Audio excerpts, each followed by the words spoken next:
All right, check, 1 2 1 2. I don't know if we're gonna keep that intro because it sounds kind of corny, even though I said I can still hear it be kind of corny on feedback.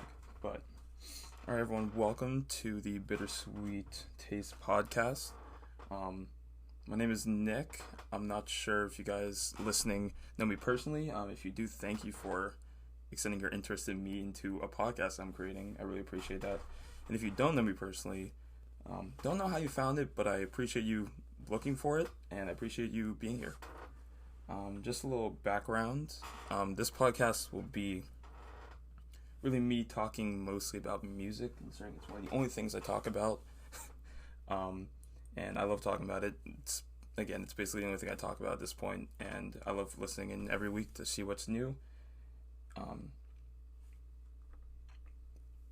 yeah, and just to see what's new in the music world. So I'm gonna be talking about albums, songs. I'm gonna be putting lists together because everyone loves lists. Everyone likes debates. I'll talk about news related to music, album drop dates, artist news, things like that. Just some background on the actual podcast itself. My plan is to release maybe 2 podcasts a week. One being centered around new releases that come out every Friday, and then another one just kind of just to talk about what's going on in the music world. I might in the future, depending on how good I am at keeping this schedule, I might continue and add another day during the week to just talk about whatever. But we'll see. All right, so today for the first episode, I thought it would be interesting for me to do a top 10 albums so far this year, 2020. I wanted to do this list for a little bit. I was thinking about doing it. What I usually do is, if you follow me on Twitter, I usually kind of clog up your feeds with a bunch of music stuff you don't want to listen about or you don't want to see. So I figured instead of doing that, I can just utilize the first episode of this podcast to do that. Before I break into that, just for anyone who is interested on more of the logistics of this podcast, I am using a Snowball Ice Blue microphone. I just got it from Target. It's really nice. It's black. It's really good. From what I did a little test before this, it sounds really good. Again, if it doesn't sound good to you guys, hopefully I can figure out a way for you guys to let me know, and we can fix any issues accordingly. And the platform that I'm recording on, it's an app called Anchor for iOS. I'm currently recording on my iPad. I have the microphone plugged directly into the iPad, and it's really awesome. The interface is really great. I will be distributing it through Spotify, Apple Podcasts, and then I believe I will be putting this on YouTube myself after the fact. So wherever you're listening, just let me know, and hopefully we can focus more on those outlets in the future. Alright, so moving into these albums, what I did before this was assemble a pretty sizable list of all the albums that I took a lot of interest in so far this year. I went up until about this past weekend, so today's the 26th, so I believe all the albums that came out through, I can't do simple math, through the 19th. So the 19th was the last day of albums that I'm taking into consideration. As the list goes on, it's basically going to go in, at the beginning, it's going to go in order of release date, starting in January, moving down to this past weekend. And a little side note is that the albums moving later, especially when we get into June, these albums that I have listed, I have these essentially as, I have the ones noted, the June releases, as ones that I really liked, but I'm not necessarily sure how they'll hold up like by the end of the year, for like my entire year-end list of my favorite albums. But regardless, I still like them off the first few listens, so I feel like they're deserving of being on these lists. And I have a pretty sizable list of the notable albums, and I also have, in a second segment, a list of albums that I don't necessarily think belong in my favorite, but I still want to talk about them for one reason or another, so we'll get to that afterwards. So if you don't hear your album, please don't get mad. kind of goes into the name of the podcast, The Bittersweet Taste, is that I think I have a weird taste in music because I think that I like really good songs, and I think I also like really bad songs. So my taste is realistically all over the place.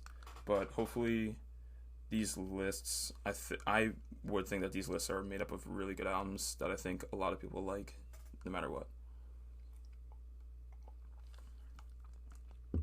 One interesting thing about this album list as I was assembling it is that if you were to ask me to make a list a few years ago of these albums that I liked, I'm sure it would be like 80 to 90% rap albums, like hip-hop rap albums. However, and I'm very vocal about this now, looking at this list, it is almost primarily R&B albums. I've switched my interest into R&B. I don't know what it is, maybe just because I'm just like not in like I'm in like a calmer mood, or I'm more in like just like a relaxing mood for the most part these last few months. But this list is very primarily R&B. So if you like R&B, hopefully you agree with me. If you don't, sorry, but and if you're not sure if you like R&B, hopefully I can put you guys on to some interesting albums here. So to start off, we have Modus Vivendi by 070 Shake. That's a Kanye protege. One thing I'll talk about a lot on this podcast is Kanye. If you know me, that is about 10% of anything I say all the time is Kanye West, which doesn't seem like a lot until you realize how much I talk, and you're like, oh my god, that's a lot of Kanye. So Modus Vivendi, really, really, really awesome. I guess I would call it alternative R&B album. I don't know, it's a little weird, but it's really good. Manic by Halsey, a little pop album for you. I'm really kind of getting back into my pop interests. When I started listening to music when I was a lot younger, I was really into pop music. So I'm kind of dipping my toes back into the pop sphere, not like the generic pop, but a little bit here and there just to keep my interest more wide. We have Unlocked by Denzel Curry. Denzel Curry is one of my favorite rappers out right now. I don't think he can do any wrong whatsoever. Taboo is one of my favorite albums of all time, and his past album that he released last summer is also incredible. This album was made in partnership with Kenny Beats, a producer who I like a lot, and it's like a really weird like concept album where they go into like each song has a different theme, completely different sound. It's really good. It's really inventive. If you're into like very I'll say it's not the experimental rap I would say, but it's very different from like just the normal trap that you can hear on the radio and anything like that. So check that out if you're really into something new, a new kind of rap. Janae Aiko's Chilombo, I loved a lot. Janae is one of my favorite artists ever. Easily one of my top 3 R&B artists ever. Again, I don't think she can do any wrong. All she does is make good music and then just minds her own business, which I think everyone can appreciate as in terms of artistry goes. She really only appears when she wants to give you a good piece of work. And I think Chilombo is an amazing R&B album. I would recommend it to anyone who, I know it might sound weird, but I would recommend it to anybody who is really just in the mood to just relax, no matter what setting you're in. My friends who partake in some, I'll say, recreational substance use, say they really love listening to this song when they partake in those activities. So I'm not sure if that really sets the stage for what kind of setting you would like to listen to this album in, but that is a recommendation for that. Another album that I really loved, it's more of an EP, less of an album, but it's Before the Night Is Over by Anonymous. I believe I'm pronouncing that correctly. It's spelled like Anonymous except the S at the end is a Z. It was recommended to me by a music Twitter, well, not recommended straight to me, but it was off a recommendation off of a Twitter user. I'm not sure if you're into Twitter, the Twitter music sphere. Shrek Knows Rap. It sounds weird to anyone who doesn't know what I'm talking about, which I'm not sure who would, but it's like a parody account, but he recommends like a lot of music, a lot of like more underground artists. He was really into rap, obviously, as his name states. But he recommended the project, and I was like, let me just check it out. It has a cool album artwork. So I'm like, I'll check it out. Let's see what happens. It's only 6 songs, and it was amazing. I went back, and I've never heard the artist before this, and I listened to it. I I listened to this album and then I immediately went back to his album before this and listened to that. I love that as well. That came out a few years, so I'm not going to talk too much about it here. But if you're into some just really good hip hop, it's incredible. So check out for that. After this is After Hours by The Weeknd. I'm just gonna spoil this list ahead of time. This is my this is, I don't want to say far and away my favorite album so far this year. But it is definitely my favorite album so far this year. The Weeknd makes really weird music to me. I shouldn't say weird, but he's really dark, really dark. If somehow you've been living under a rock for the past however many years he's been in like the mainstream, he makes very dark, or his niche is very dark, R&B, I guess soul, and not really soul, but I'll stick to R&B, R&B pop, and it sounds amazing. This album, it's just him. The core album, I'm not talking about the weird ass deluxe that he released. It's just him, just his vocals throughout the entire album. I forget how many songs it is. It might be close to like 40 minutes, an hour. It's just him. And some of my friends I've talked to say that it sounds just like his other albums, if you're familiar with his other albums, but somehow not familiar with this.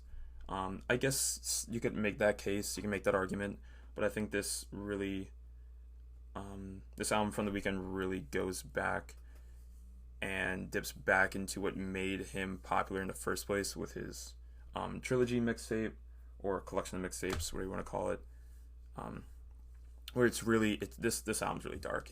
Dark in terms of tone, not necessarily in terms of message, but yeah, that is, again, I'm gonna spoil it a little bit, and I kind of typed it in already, but this is my favorite album so far this year, and it will probably not be beaten. It would take a really, really, really, really, really good album to beat it, and if it's going to be beat by anything, it's going to be probably a rap album by like one of the big ones, that big artists that come out, aka Kendrick or Drake. I doubt Drake will be up there, but we'll see. But if Kendrick drops something, like everyone has been saying he is, and is about to, then we'll see. But for right now, I'm safely putting The Weeknd's After Hours as my number one. I'm gonna wait to rank the others until I go through the entire list, but for now I'm just setting the stage. So okay, after that we have Future Nostalgia by Dua Lipa, a UK pop artist who I've kind of had my eye on for a little bit. I forget the name of her first album, but there were like a few songs off it that I liked, and I like her sound. I like what she does with pop music. It's very interesting, very fun to listen to, and I was just waiting for her to release another album that I actually liked in full, and this was that for me. Future Nostalgia has a really, I'd say 70s, 80s kind of vibe to the music, to the pop. It's very fun to listen to. You can listen to it in basically any setting that I'll say allows pop music. But I think generally every person can like at least one song off this album. So go check that out if you're looking for more pop music to listen to. Next album is Kiki by Kiana Lede. Kiki spelled Kiki. A new R&B artist to me.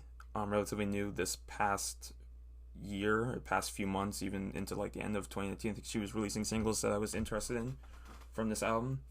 But this is right up there with the best R&B albums I've heard so far this year. I think there was like maybe a skit on it, or like one song that I didn't like too much, but other than that, it was just like some of the best R&B I've ever heard. So you'll see as the list goes on that my interest, I love female R&B. I also love male R&B, but female R&B is like my big interest right now. So that's what a lot of these are pulling from. But this album is up there with the best of them so far this year, and probably in the last couple of years, I would say, in the music that I've listened to. And again, a little disclaimer here in the middle, as you come in the middle, I like to kind of frame my opinion like it's just a straight up like like it's a straight up fact. Obviously music, it's all subjective, so none of this is facts, And I say that to say that these are my favorite albums that I've heard. Of course, there are probably ones that other people would say are better that I haven't heard, or even that I have heard. And again, I just want to reiterate that this is very much my opinion, and it's very much contingent on what I'm feeling at any point. So again, like I said at the very beginning, I'm really feeling R&B right now, so there's going to be a lot of R&B on this list. Okay, moving on to off of one of my favorite female R&B projects this year. We're moving into one of my favorite male R&B projects this year, which is Amuse and Her Feelings by Division. If you don't know, it's probably easier to spell the artist name, DVSN, Division. It's an OVO artist. If you're not familiar with what that means, it just means that they are signed to Drake, the artist, to his label. So use that information for what you will. But that album is what would be called a concept album. It has 3 different parts. I forget what the parts are off the top of my head, but it essentially tells like a little story of the rise and the fall of a relationship.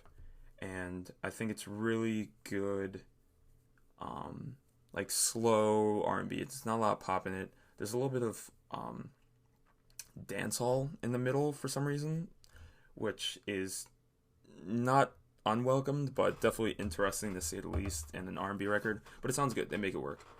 And yeah, if you're looking for like a concept R&B album, this is the one to go for, I would say.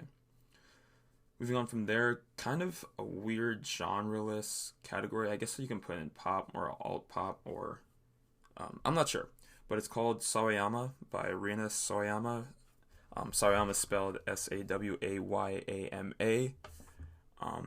I had no idea who this artist was prior to someone who I'll reference a lot being The Needle Drop or Anthony Fantano. If you're into music, like reviewing the music culture, he's a really big YouTuber who all he does is just review music. So every once in a while, well, I should say every once in a while, every day he releases reviews for different albums of all different genres that he likes, and he really liked this album. And I do take his opinion into account sometimes. We tend to disagree on a lot of things in terms of opinion on music, but when he really holds an album into high regard like he did this one, I check it out just in case. And I was not disappointed whatsoever by this album. It is weird. The first song is an intro. It's really weird. The second song is really pop, but good. And then the third song, it starts with this really heavy, like, rock, metal, like, intro. And I'm like, oh, I made sure I didn't skip to a different album because it is just weird. But that's kind of the concept. It kind of pulls from different genres, puts it all together into a really, really, really awesome and still cohesive project, which again I guess I would put into the pop category, but I wouldn't. It's not radio pop or like bubblegum pop or like, you know, just your run-of-the-mill pop that you hear on the radio. It's good pop to say the least. But yeah, go check that out if you want something different to listen to. That if you're kind of tired of listening to like top 40s in terms of, you know, just pop or R&B or hip hop or anything you hear just like out in the blue, listen to this album. It's a really good, it's a really nice breath of fresh air. Next album I have on here is It Was Divine by Alina Baraz. And, oh gosh, I'm going to end up repeating myself for a lot of these albums. But Alina Baraz, another female R&B artist that I wasn't too I wasn't too privy to before this year. And then she released, I believe this is her second, it might be her third, I want to say it's her second album, and it is really good. Again, just R&B, female R&B. A lot of it tends to sound the same, but that's like I said before, that's really my interest right now. So, it's really good. It's really solid. There weren't any songs that really stuck out to me as bad or that I just skipped right away. Again, it kind of ends up being like a skit or something that I end up skipping. But other than that, really solid project. Moving on for that, another female R&B album, It Was Good Until It Wasn't by Kalani. I love Kalani, especially as she's kind of... I've liked Kalani in her like little pop area that she was... that sounds so condescending, a little pop area. But in her album before this was probably a little poppier for my taste, in terms of like R&B subgenres. But I love this project. She really leaned into the R&B, into the soul, into her vocals, into like the actual musicality of her music, not just like the message that she likes to promote, which is amazing, and was really evident in her last album. But in this album, it wasn't exactly the same message, and it was a little bit more grown up in this one, and I really appreciate that change. And again, like there were no songs on it that I disliked. Again, I think there was just a skit. I'm not a big fan of skits on albums in general, but in terms of listenability. But again, this album is up there with some of the best R&B albums, and again, total albums I've heard so far this year. And I think it'll hold its own throughout the entire year. I always find myself going back to like 4 songs just as soon as I jump in the car, start listening to music. There are like 4 songs in there that I just kind of jump to right away. Still, it came out, I believe, in like March or early April, so it's holding its own so far. Next album, we're switching up. We're kind of leaning away from R&B. Definitely. We're going into Heaven or Hell by Don Toliver. Don Toliver, who anybody who doesn't know, is, I guess you would consider him, I guess technically is. He's signed to Travis Scott's record label. And he sounds like, if you're interested, just know what he sounds like. He sounds like Travis Scott, kind of. In terms of the way he uses his voice, it's a lot of auto-tune. It's a lot of, I don't know, it's a lot of like vocal inflections, not like Young Thug level vocal inflections, but Travis Scott would be the closest, obviously, as he's signed to his label. But it's a really good trap project. I've been kind of steering away from trap music a little bit just because I feel like at this point a lot of it sounds the same. Not necessarily that it sounds bad or good, it just all kind of sounds the same. So, for example, like I left Future's album off here because Lord knows I do not need to listen to any more Future music for a while, because I swear to God, I've been listening to Future my entire teenage to young adult life, and I need a break from that guy. And the music that he kind of helped father. Yeah, Heaven or Hell by Don Toliver, really great music, really great, I'll say, turn up music, really great car music, really great party music. So if you're in the mood for kind of more exciting, more upbeat music, go check that out, especially if you're a fan of Travis Scott. You won't be disappointed. Another album that was recommended by that same Twitter account that I talked about previously is called Angelic Hoodrat by Kenny Mason. This album, again, I have never heard of this artist before.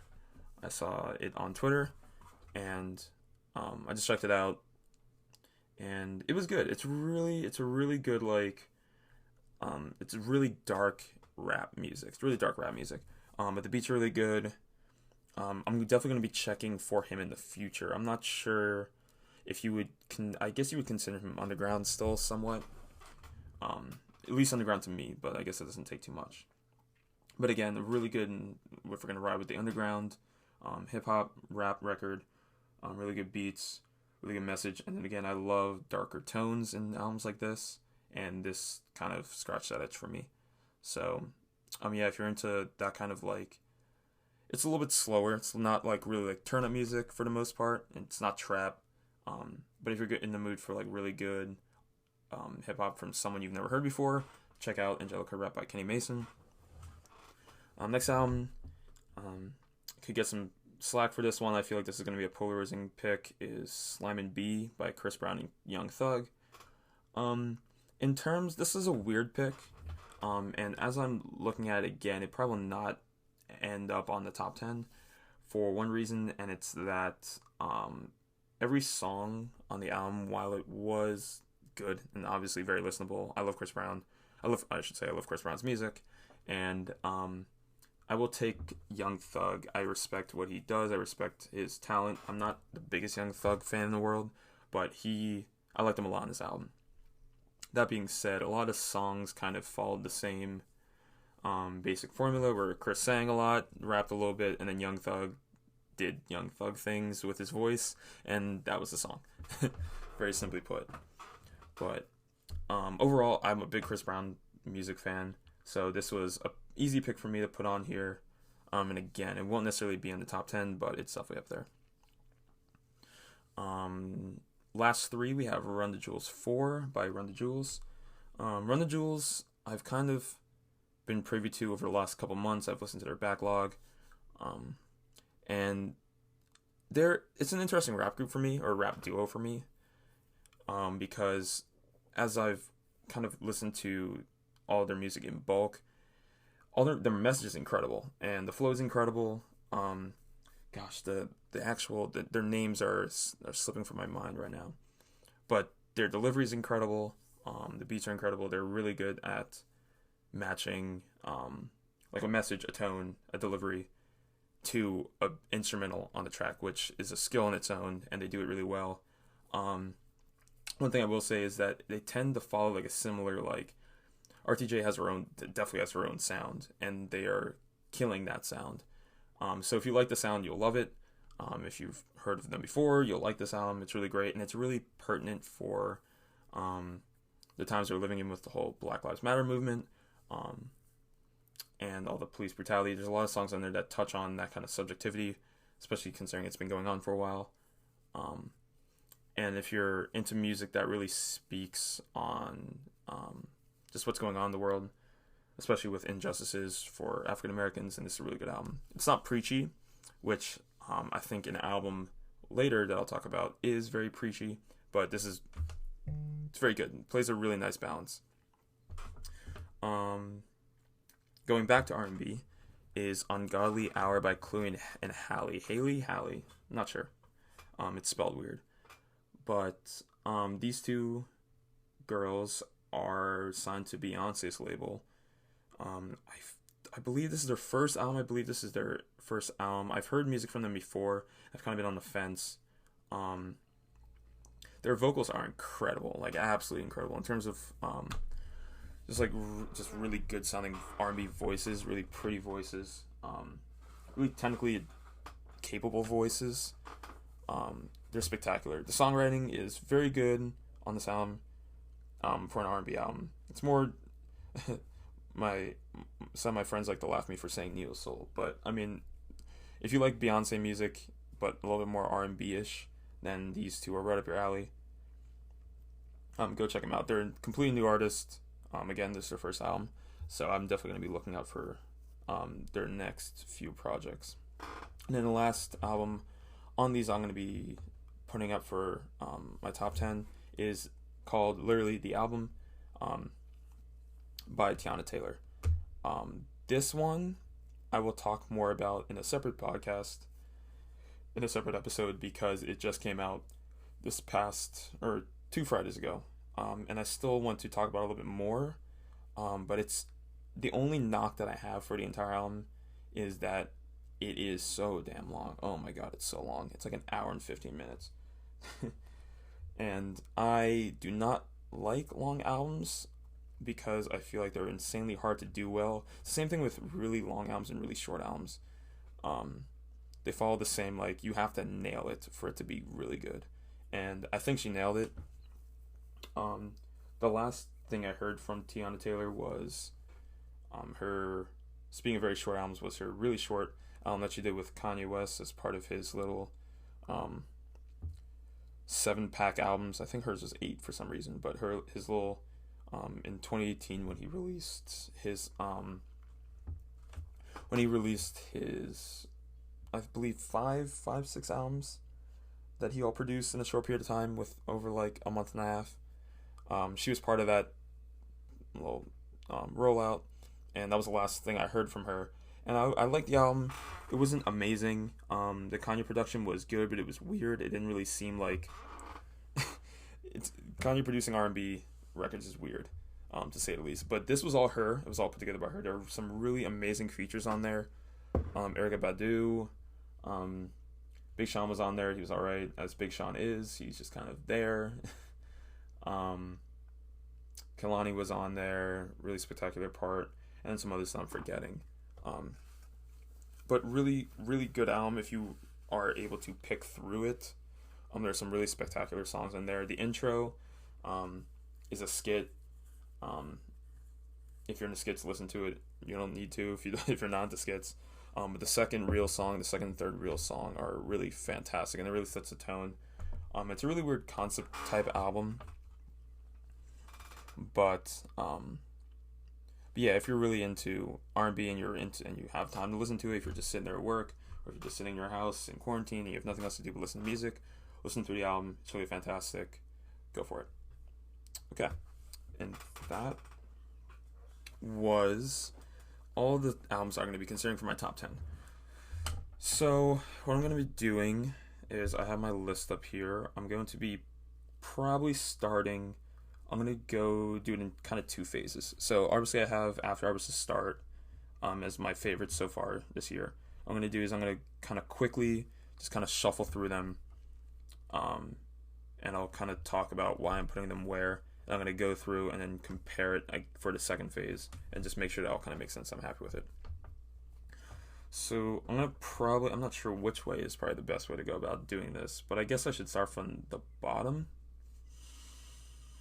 I lied. I'm going to start from 2.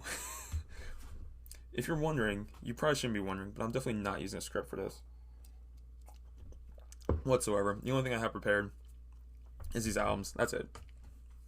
So I'm really just freestyling here, and obviously if this gets too long-winded, I'm just going to cut the shit out and skip to the list, but we'll see how it goes. So, okay, so After Hours is number 1. My initial reaction is to go with, is to probably actually go with either Kiki by Kiana Lede or Soayama by Rina Soayama. I'm probably gonna stick with Kiki because I think of all the albums I have in here, I think I liked every single song, and it was there were a lot of songs there. I think I liked every single song on there a lot more than I did probably a comparable amount of songs on any of the other albums. So I think for now I'm putting Kiki on there for number 2. Third, we're probably gonna go keeping Soyama. Soyama's a weird one because I'm not sure. It's hard to compare it to these other albums because it kind of, again, like I said, doesn't really fit into any genre easily. So it's hard to compare, like, comparing it to Kiki or comparing it to After Hours, comparing it to Run the Jewels. It's kind of hard. So it's gonna be a weird pocket pick. I might just throw it in somewhere. I might just fill up 9 spots and then just kind of fill in the blanks afterwards, after the fact. Okay, so we have 1 and 2. I'm thinking, honestly, Unlocked by Denzel Curry, because that's another one.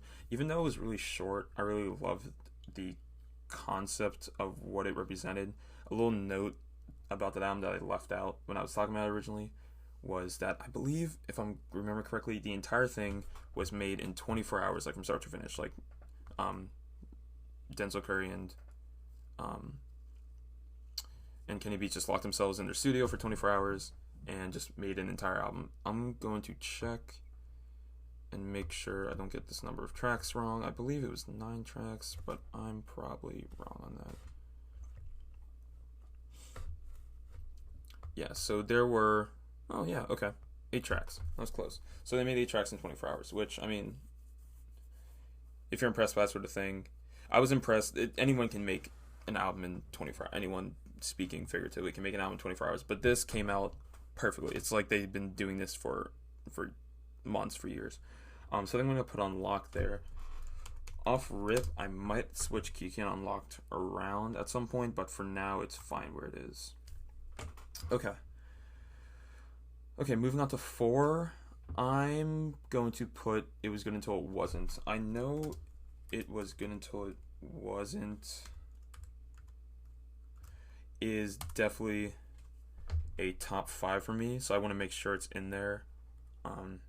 Again, I love Kalani, and it again, I think that the project for me personally has a lot of longevity involved in it.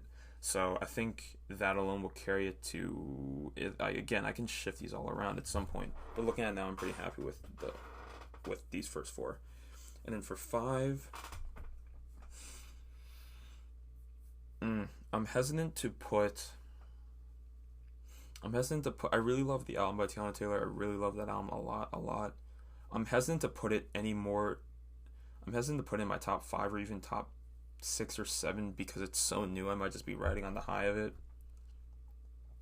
But for now, I might just ignore it. I think 5, I'm going to put Soyama. I think that is a good place to put it, again, because I loved how different it was from all the other music I've heard so far this year, even in the past years. So definitely it's deserving of a top 5 for me based on that alone, and also because it is fantastic. Some of my favorite songs so far this year, which I'll do another podcast on eventually. A lot of my favorite songs, period, are off this, and that kind of carries it so far. So I might switch 5 and 4 at some point, but I think Soyama at 5 is a good place to put it for now. All right. Let's see, that's my first 5. So again, just refresh my first 5. After Hours, Kiki, Unlocked. It was good until it wasn't, and then Soyama are my 1 through 5. And then again, when I'm done here, I'll go through it again, top to bottom, and then go through the albums and their artists again. Okay, so following that, I'm between Future Nostalgia by Dua Lipa and Before the Night is Over by Anonymous. I'm most likely gonna go with Before the Night is Over before Future Nostalgia, mostly again because the way I like to think about albums is in terms of how good songs are, like the amount of good songs per the amount of total songs there are. So Before the Night is Over is an EP, so it's really short in terms of the amount of songs, but they're all incredible. So that lends itself more towards something like Future Nostalgia, which has a lot of good songs on it, but has again more songs on it. And again, I'm more tempted to start listening to music with something off of Before the Night is Over Future Nostalgia, even though they're both probably, in terms of the songs I like off them, the quality is about the same. I would still probably jump at After Hours first, or Before the Night is Over first, excuse me. Okay, so we have Before the Night is Over at 6, and then followed by Future Nostalgia at 7. Okay, so now we're on the last 3, which shouldn't be too terrible. So of the ones that we didn't have, I'm probably gonna pick 4. And I'm probably gonna pick 4, and then so I can cut one out easily. Okay, so 4, I'm thinking Amusing Her Feelings, Angelic Hoodrat, Chilumbo, and then honestly, yeah, I have to put the album in there. So those 4. So we have the album Angelic Hoodrat, Chilumbo, and then Amusing Her Feelings. So those 4, we have 1, 2, 3 R&B. I'm probably, just for the sake of it, I probably want to just kick one of those R&B ones out, because other 3 of them, it's pretty easy to see to compare to 3 and see which one I like the least. Of those, it would probably be Amusing Her Feelings, barely, and that's a very heavy Jhené Aiko bias, like a super heavy Jhené Aiko bias. But because of that, I think at this point, I believe that I like both Chilumbo and the album more than Angelic Hoodrat. And then for the sake of it being so new, I'm going to just play it safe and put the album at number 9. The album by Tiana Taylor at 9, and then 8, we're rolling with Chilumbo. And then that would put Angelic Hoodrat at 10. Okay, so I'm going to go start at 10. This is a nice little place to kind of bookmark. So, starting at 10, we have Angelic Hoodrat by Kenny Mason. Then The Album by Tiana Taylor at 9. At 8, we have Chilombo by Janae Aiko. At 7, we have Future Nostalgia by Dua Lipa. At 6, we have Before the Night Is Over by Anonymous. 5, we have Soyama by Rina Soyama. 4, It Was Good Until It Wasn't by Kalani. 3, we have Unlocked by Denzel Curry and Kenny Beats. 2, we have Kiki by Kiana Lede. And then at 1, we have After Hours by The King, The Weeknd. Alright, reading that back, I am pretty confident in that list. Again, the funny and slash irritating thing about music in terms of list is that I can wake up tomorrow and this list could switch around completely, except leaving out After Hours, because After Hours is staying at number 1. I could switch around completely, except doing this on the fly and think of it as I am, I'm pretty confident in their order, considering how I feel about them at the moment. So yeah, again, rewind that back if you want to hear that over again, and then again rewind back the whole list, list in its entirety. But I think in terms of me personally, in terms of what I think makes really good music, especially within their own genres, I think this is a really good list of albums if you're looking for new music. If you're looking for old music to go back to, or I guess it's not that old, but looking for older music to look back on and to experience again, this is what I would consider my 10 favorite albums so far in 2020. Yeah, I'm pretty confident in that. Okay, so again, I promised that I would not leave some other notable albums out, because there were a lot of notable albums that came out this year so far that I did not touch on, that I feel like I'm just going to quickly go through these and just kind of give my 2 cents, if not that it's necessarily worth that much, but give my 2 cents on each little project and why I didn't think it belonged in my notable albums. For one reason or another, these albums aren't necessarily bad, they're not even necessarily great, and they could be great, but for one reason or another, I just decided to leave them out. So going through them relatively quickly, the first one I have listed is 3:15:20 by Childish Gambino, and the weird thing about this album is that the whole thing about this album is weird, right? All white album cover, no names on any of the tracks. He released it at like 3 a.m. on like a Sunday morning or something weird like that, something crazy. But I remember I downloaded it, I listened to it once in my bed, I went to work, and I never listened to it again, ever. Not a single song. Not a single, I still have yet to listen to it a second time. I owe it a second listen, obviously, it came out months ago. But for some reason, I don't know what it is, and I liked it, it was fine, it was fine. It's not rappy Gambino, it's like vibes Gambino, which is fine, it's good, but at the same time, it's like I'm not rushing back to it, and I never found myself looking to, running to go back and listen to it a second time, which is weird for Gambino, because I like him a lot as an artist, I respect him a lot as an artist, I think he's insanely talented, he's one of the most talented people in the music industry, in terms of the entertainment industry, period.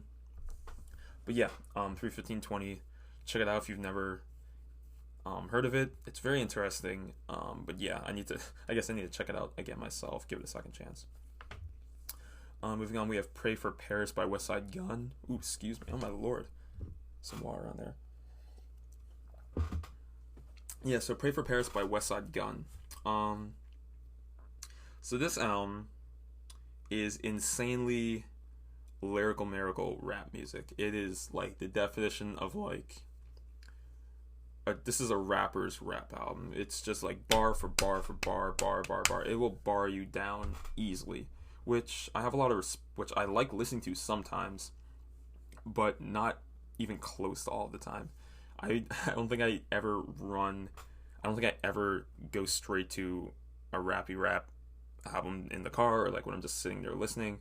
But if I'm listening for something very interesting, something very technically advanced in terms of rap, this is the one I go to. Again, Pray for Paris by West Side Gun. If you can get behind the random ad libs, or I shouldn't say random because they're pretty funny ad libs, but West Side just doing this weird like boom boom boom boom boom. If you think that sounds weird, you should listen to him do it. It's funny.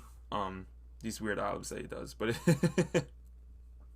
every time it's so weird because he's like rapping his ass off, and then all of a sudden he just puts that like little ad lib track in there, and it just kind of like takes me out of like the environment of what he's trying to set up. It's just hilarious. But check it out if you're really into like rappy rap albums. It's really good. It's really solid. Next I have another EP. It's called To Feel Alive by Kali Uchis. I love Kali Uchis. I love basically everything she does. Isolation, which came out in 2017 or 2018, one of those 2 years, is incredible. Absolutely incredible. Listen to that album if you haven't before. But this EP it was 4 songs. It was recorded in her room, from what I remember her tweeting out. It's recorded in her room with her own equipment. She just kind of threw it out there. She has a full album waiting, but with COVID going on right now, people aren't releasing full albums because they can't perform them. So she's kind of holding on to that. So instead, she gave us this little four song like teaser.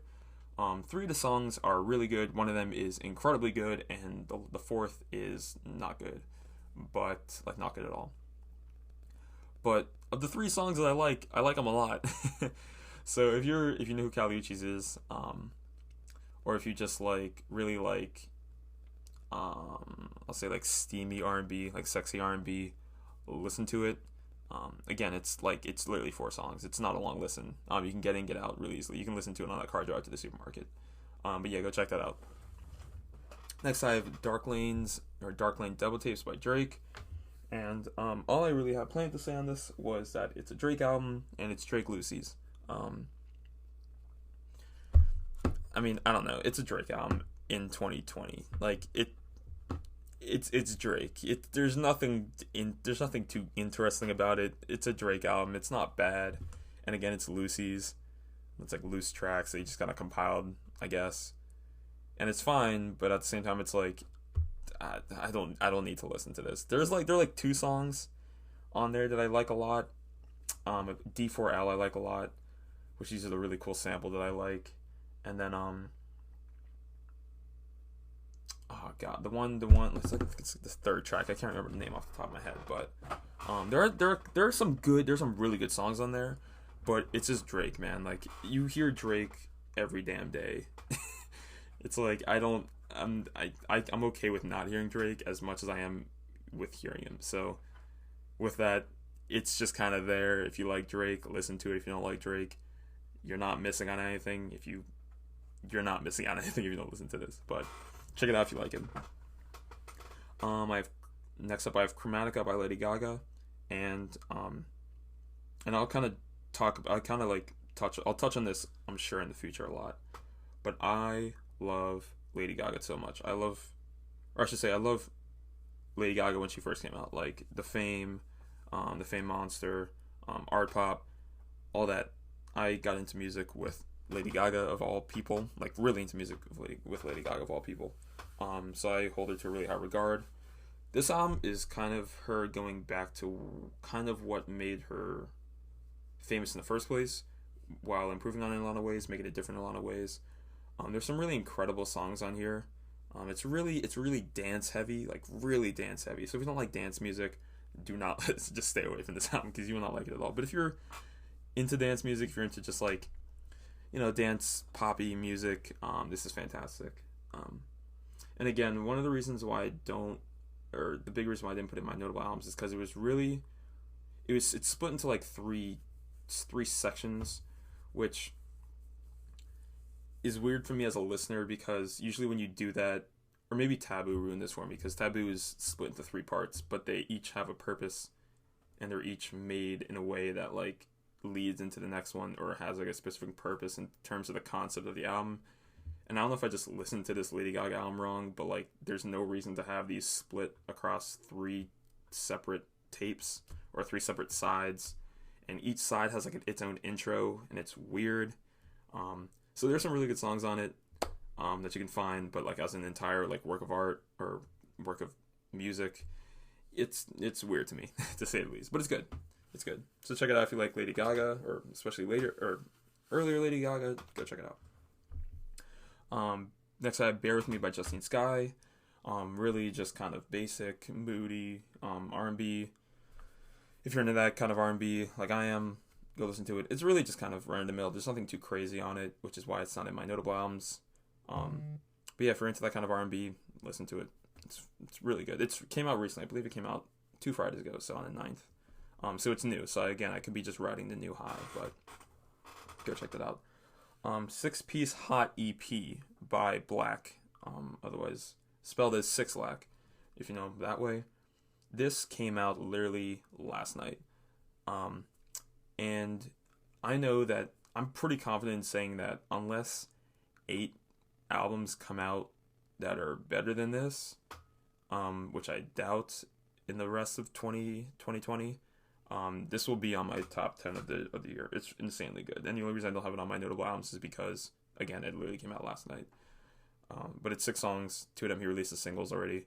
If you like Black and you like the music he makes and you like that kind of like smooth R&B, darker, a little bit darker R&B, go check that out. Introspection by Umi, spelled Umi. I did not know who she was until last night when she released an album, and I saw a tweet by that same Twitter account recommending it as really good R&B album, and I listened to it. It's really, really, really, really, really good. I just need to sit with it for a little bit longer. It's really short, thank God. Again, I love short albums. I love like perfectly like timed albums. Love it. I think it's like maybe half an hour with like maybe 8 to 9 songs. It's really good. Really, really well put together. I could be butchering those numbers, but it's really concise, which I like. And yeah, again, just another R&B R&B songstress just doing what she does. The sounds aren't very traditional in terms of R&B, which is good. It makes it more interesting to listen to. But yeah, go check that out. People who if I'm assuming that I know that some of the people who were listening to this first episode, I know some of you guys are probably, there are 2 albums that you guys are probably yelling for me to mention, and it's these 2. The first being Eternal Atake by Lil Uzi, and I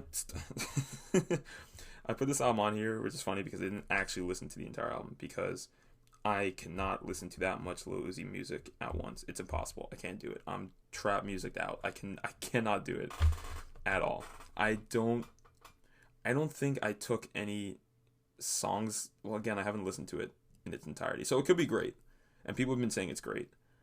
However, I listened to maybe the first, I don't know, 5 or 6 songs, and I just had to turn it off. My brain just could not handle that much sameness, repetition in terms of like style, and like Lil Uzi to me is just, I need a Lil Uzi song to be amazing, like flawless for me to like it at this point, just because like the sound is so like ingrained in my head. Like I feel like if a song is mediocre at least, then I've heard it before, if that makes sense. Like it needs to be spectacular, it needs to be different somehow. So yeah, it's Eternal Atake. If you're into like trap music, you heard it already. Obviously, it was one of the biggest albums released this year. If somehow you were in a coma or something and you just woke up, Uzi finally released Eternal Atake, so go check that out. Next I have Circles by Mac Miller. From what I understand, this album, a lot of people love this album, especially if they love Mac Miller, who obviously is no longer with us, passed away due to some complications with drug use, I believe, a couple years ago. I have never been a big Mac Miller fan personally. I don't dislike him at all. And in fact, I think My Divine Feminine is a really great album, but not necessarily because of Mac Miller, but because of the music that he made with it, if that makes sense. Like it's really jazzy, and I like that in terms of like rap. I like jazzy rap. I like jazzy music. So that album's really good, and go back and check if you haven't heard of My Divine Feminine. Go check that album out by Mac Miller as well. But I didn't listen to this album again in its entirety because I'm not the biggest Mac Miller fan. I wasn't really attached to his death as much as a lot of his fans are, which, I mean, obviously it makes sense. So I don't really hold this album to a very high regard, personally, even though in all the circles that I follow in terms of music, a lot of people love this album. So if you like Mac Miller, if you've heard his name in passing and you're like, oh, I think I know who that is, check it out. Really good, really good music. Just not necessarily for me. And the last three we have these three. Hopefully I can go through very quickly just to finish this up before an hour. We have A Written Testimony by Jay Electronica. I remember listening to some hip hop podcasts myself, and there's always this name that kind of popped up every once in a while, Jay Electronica. And I looked for him, and he doesn't have any really actual albums out before this. So this was his debut album. And one of the big gripes that a lot of hip hop heads have said, and a big gripe that I had, was that it is insanely preachy. Oh my god, it's like I'm at a sermon. It's absurd. It is absolutely absurd. And Jay-Z's all over this damn thing. It's basically it's essentially a Jay-Z and Jay Electronica thing, which isn't a bad thing because Jay-Z's amazing. But I don't know. If you it's rappy rap. It's preachy rap. It's rapper rap. If you like that kind of stuff, listen to it. Then we have Changes by Justin Bieber. Yeah. So I remember, I think it was earlier this year, Justin Bieber tweeted out or announced something that he was gonna do an R&B album, which I was R&B, that's my shit. So I know he can make good R&B music, or at least I think he can make good R&B music. So I relatively high hopes going into this album, which really backfired because this album is really bad. It's really bad. If you like Justin Bieber music, then you'll probably like it, but if you're even on the fence about him and his music, you will not like this album at all. It's just not good. It's super repetitive, not inventive at all, definitely not even R&B. It's just the same boring pop that he's done all the time. Which is fine if you like it, but if you're not, if you want something new, just stay away from this album, please. I listened to it once, and I was like, alright, yeah, that's all I need, and I just cut it. And then last we have Meet the Woo, by Pop Smoke. I remember when I first heard him, it was on Travis Scott's, it was on the Jack Boys Project, which it was on the Jack Boys Project. And his voice was weird to me. I didn't like it at first, but as I started listening to more of his music, it started growing me a lot, and I adore it now. God rest his soul. For any of you who don't know who Pop Smoke is somehow, New York City rapper, really, really, really, really making waves in a lot of different ways. Just a lot of really good collaborations, a lot of high regards from people in the entire rap community. And he was shot and killed in his home, I believe. Was it early this year or late last year? Cannot remember. My sense of time is knocked off. But yeah, I put this on here because I need to give this another few listens to really, really appreciate it more, because his voice is really, really, really deep. It's really, really weird. It's a lot. It's was it Chicago drill? Okay, I'm gonna butcher that. But the kind of music that he makes is it's very hard. It's very, very hard hitting rap music, which has its place, and I wasn't really in the vibe for it, probably, which is why I didn't like it in the first place. But now I'm more looking into different kinds of music that I think I'd like. Then I need to give this one another listen. But it's very notable. If you start listening to it and you like it, keep listening. If you start listening to it and you don't like it, just turn it off, because you're not gonna like it. But yeah, I mean, that's the last of the albums I kind of thought I should mention a little bit. Yeah, and that makes it up for this episode. Hopefully you guys liked it. Sorry for running so long. Hopefully the episodes in the future will not run this long. Again, that's kind of why I want to do multiple episodes in a week, so I could split it up and make it a lot easier to listen to. Definitely a lot easier to digest. Maybe 30-minute podcast, 30-minute podcast, instead of an hour of me talking to you, or rather talking to a microphone for maybe somebody to listen to for an hour straight. But yeah, thank you for sticking around if you have. Hopefully I can talk to you at a later date about music that I love. Yeah, thank you.